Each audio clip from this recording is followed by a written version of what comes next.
Oriflame gi anau product knowledge kaya puduna lakchari mayam like share comment tawbiramu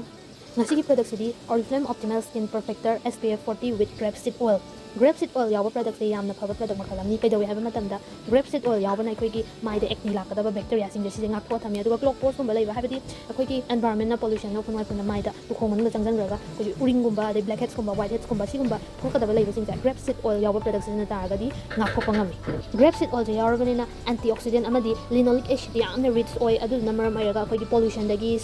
nungsa dagi ngak thokuna akhoi gi skin je soft oina thamba ngamaleba. Hariba natural ingredients ji Oriflame gi optimal skin perfector SPF 40 sta yawe sisina akhoi gi skin da kaidawi haman tam da basically tinted moisturizer yawe sunscreen yawe SPF 40 yawa UVA UVB protection tawba ngamba aduguma product makalamani sisina akhoi da sun damage lakadaba tanning lakadaba kahi ga chana dana khujal lakadaba dagi ngakthokpa ngamaleba. Sigi product se nungti gi thabak ta mina season na baida mak special oina sarakpa lightweight oiba moisturizer yawa SPF yawa light coverage piba ngamba aduguma makal gi foundation makalamani.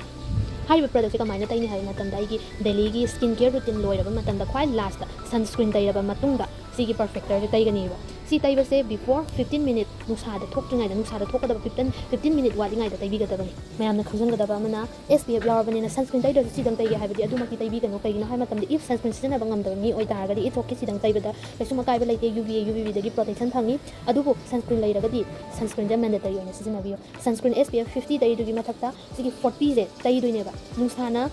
damage tarkadaba tanning lakadaba dagi 40% ama foundation dida ngakho thame adudagi amuk changjalaga moina damage tar ken changjala ko matamda mo sunscreen gi 50 plus na mo nga atham doineba aduduna hekta 50 plus 40 90 dumaina oibra habdi adumati nate